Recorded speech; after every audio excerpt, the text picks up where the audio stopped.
எனது பெயர் கார்த்திகா. 23 வயது ஆகிறது. அப்பா சிறு வயதிலேயே இறந்து விட்டார். எனக்கு 2 தங்கையும் ஒரு தம்பியும் உள்ளார்கள். எங்கள் வீட்டில் நான் தான் மூத்த மகள்.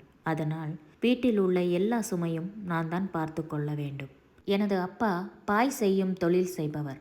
ஆனால் என் சிறு வயதிலேயே எனது அப்பா இறந்து விட்டார். என்னுடைய அம்மா கூலி வேலை செய்து என்னை பள்ளி மற்றும் கல்லூரி படிக்க வைத்தார். நானும் நன்றாக படித்தேன். என்னுடைய வீட்டு சூழ்நிலை அறிந்து நான் கல்லூரியில் படிக்கும் போதே கல்லூரியை முடித்துவிட்டு பகுதி நேர வேலைக்கு செல்வேன். மற்றபடி சனி மற்றும் ஞாயிறுகளில் முழு நேர வேலைக்கும் செல்வேன். அப்படி நான் வேலைக்கு சென்று வரும் சம்பளத்தில் எனது வீட்டிற்கும் எனது தம்பி தங்கை ஆகியோர் படிக்கவும் உதவுவேன். இப்படியே கல்லூரியில் 3 ஆண்டுகள் நிறைவு பெற்ற நிலையில் மேலும் படிக்க எனக்கு விருப்பம் இருந்தாலும் எனது குடும்ப சூழ்நிலை காரணமாக ஒரு கம்பெனியில் அக்கவுண்டன்ட் வேலைக்கு ஆள் தேவை என பேப்பரில் போட்டிருப்பதை பார்த்து அங்கு விண்ணப்பித்தேன். எனக்கும் அக்கவுண்டன்ட் வேலை கிடைத்தது.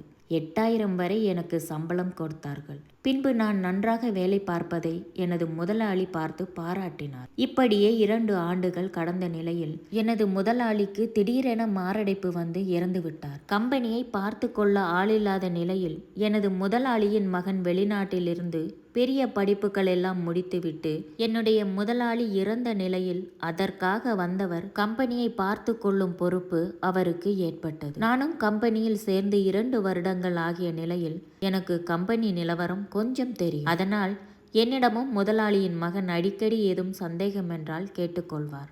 அவரும் வெளிநாட்டில் படித்தவர் போல் அல்லாமல் நன்றாக என்னிடம் பேசி பழகி வந்தார். பின்பு நாங்கள் இருவரும் நன்றாக பழகி நெருங்கினோம். அவரும் என்னை காதலிப்பது போல நடந்து கொள்ள நான் அதை தெரிந்து கொண்டேன். நான் குடும்ப சூழ்நிலை காரணமாக அவரை விட்டு கொஞ்சம் விலகியே இருந்தேன். ஒரு நாள் நான் என்னுடைய கேபினில் உட்கார்ந்து வேலை செய்து கொண்டிருந்தேன். அவர் பியூன் மூலம் என்னை அழைத்து அவருடைய கேபினுக்கு வரச் சொன்னார். நானும் சென்றேன். அங்கே அவர் என்னிடம் நான் உன்னை காதலிக்கிறேன் என்று ஆசையுடன் கூறினார். முதலில் குடும்ப சூழ்நிலை கருத்தில் கொண்டு இல்லை, இது எனக்கு சரிப்பட்டு வராது.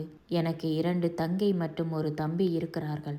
அவரை நான் தான் படிக்க வைக்கிறேன். இந்த நிலையில் நான் காதல் செய்ய என் மனம் ஏற்கவில்லை என்று கூற அவர் அவ்வளவுதானா, பணப்பிரச்சனை தானே, அதை நான் பார்த்து கொள்கிறேன், நீ ஒன்றும் கவலைப்படாதே என்று ஆறுதலுடன் கூறி பின்பு சிறிது ஆசை வார்த்தைகளையும் கூறி அவர் வசம் விழ வைத்தார். நானும் அவர் ஆசை வார்த்தைகளை நம்பி காதலுக்கு ஒப்புக்கொண்டேன். இப்படியே 2-3 மாதங்கள் நன்றாகத்தான் பழகி கொண்டிருந்தோம். பின் அவர் எனக்கு பிறந்த நாள் என்று என்னிடம் கூறினார். நானும் காதலிப்பதால் ரொம்ப சந்தோஷமாக இருக்கிறது என்று கேக் வாங்கி அனைவரின் முன்னிலையிலும் வைத்து வெட்டினோம்.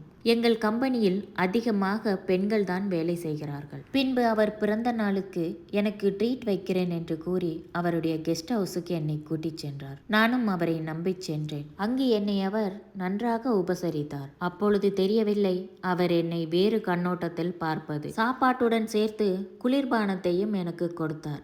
எனக்கு அப்பொழுது தெரியாது அதில் மது கலந்திருப்பது. நானும் அவரை நம்பி குடித்தேன். எனக்கும் மயக்கம் நிறைய அவர் என்னிடம் நினைத்ததை பெற்றுக்கொண்டார். நினைவு திரும்பியதும் நான் உட்கார்ந்து அழ அவர் எனக்கு ஆறுதல் கூறிவிட்டு இப்படி நடப்பது சகஜம்தானே, வெளிநாட்டில் இதெல்லாம் சாதாரணம் என்று கூறினார். நானும் அவர் கூறியதை சரி, நம்மளை திருமணம் செய்து கொள்வார் என்று அமைதியாக இருந்து விட்டேன். இப்படியே வேலை பார்த்து கொண்டே இருக்க அவர் ஒரு நாள் எனக்கு மிகவும் மனது கஷ்டமாக இருக்கிறது, வெளியில் சென்று வரலாமா என கேட்டார். நானும் சரி என்றேன். இருவரும் சேர்ந்து அதே கெஸ்ட் ஹவுஸுக்கு சென்றோம். அங்கு மீண்டும் என்னிடம் அதே போல் நடந்து கொண்டார். நானும் இதற்கு ஒத்துழைப்பு கொடுத்தேன். இப்படியே இவருக்கு தோன்றும் பொழுதெல்லாம் நாங்கள் கெஸ்ட் ஹவுஸுக்கு சென்று வருவோம். இப்படியே 2 மாதங்கள் செல்ல புதியதாக கம்பெனிக்கு வேலையாட்கள் சேர்ந்தனர். அப்பொழுது அங்கு ஷாலினி என ஒரு பெண் வேலைக்கு சேர்ந்தாள். அவளும் வெளிநாட்டில் படிப்பது போல மாடர்ன் உடையில் வேலைக்கு வருவதும் போவதும் என இருப்பாள். இதை கண்டதும் முதலாளியுடைய பையனுக்கு அவர் மேல் கொஞ்சம் ஆசை ஏற்பட்டது. முதலில் என்னை கூப்பிட்டு வேலை சொல்வார்.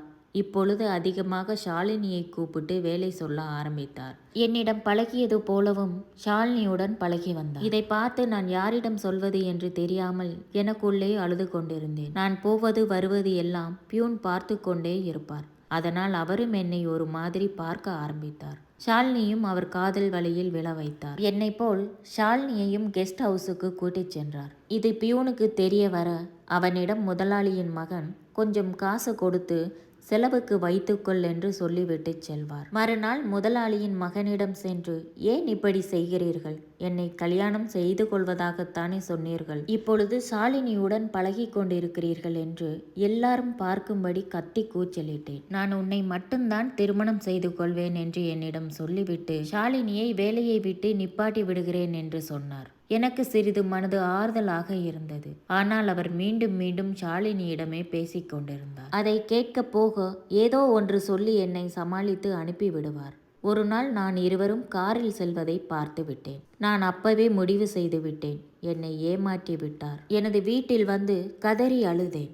எனது அம்மா என்னாச்சு என்று கேட்டார். அவரை சமாளிப்பதற்காக நான் ஒன்றுமல்ல என்று சொல்லிவிட்டு எனது அறைக்குள் சென்று விட்டேன். மறுநாள் கம்பெனிக்கு சென்று ஷாலினியிடம், இனிமேல் நீ அவரிடம் பேசினால் உனக்கு அவ்வளவுதான் மரியாதை என கூறினேன். உடனே ஷாலினி முதலாளியின் மகனிடம் இதை போய் கூற, அவனோ, இதை பற்றி பேச உனக்கு எந்த அருகதையும் கிடையாது. உன்னை தலையில் தூக்கி வைத்தது என்னுடைய தவறு என்று முதலாளியின் மகன் என்னை அதிகமாக திட்டினார். பிடித்தால் இங்கு வேலை செய், இல்லை என்றால் வேலையை விட்டுவிட்டு செல்லென கடுமையாக திட்டினார். நானும் மனது தாங்க முடியாமல் அங்கேயே உட்கார்ந்து அழுது விட்டேன். நானும் ஏழை பெண், என்னால் என்ன செய்ய முடியும்? எனது மனம் வாட நானும் தற்கொலைக்கு முயன்றேன். ஆனால் என்னுடைய குடும்ப சூழ்நிலையை நினைத்து பார்த்து அந்த வேலையை விட்டு நின்றுவிட்டு வேறு வேலைக்கு சென்றேன். ஏழையாக பிறந்து மிக பெரிய இடத்தில் ஆசைப்பட்டது எனது தவறுதான். இப்பொழுது வாழ்க்கையை இழந்ததுதான் மிச்சம். இந்த கதையோட கருத்துக்களை பற்றி கமெண்ட்ஸில் சொல்லுங்கள். அதுக்கு முன்னாடி நம்ம சேனலை சப்ஸ்கிரைப் பண்ணலைன்னா சப்ஸ்கிரைப் பண்ணிவிட்டு பக்கத்தில் இருக்க பெல் பட்டனை ப்ரெஸ் பண்ணுங்கள். மீண்டும் ஒரு நல்ல கதையோடு உங்களை நான் சந்திக்கிறேன். என்றும் உங்கள் சொல்லோ. பாய்.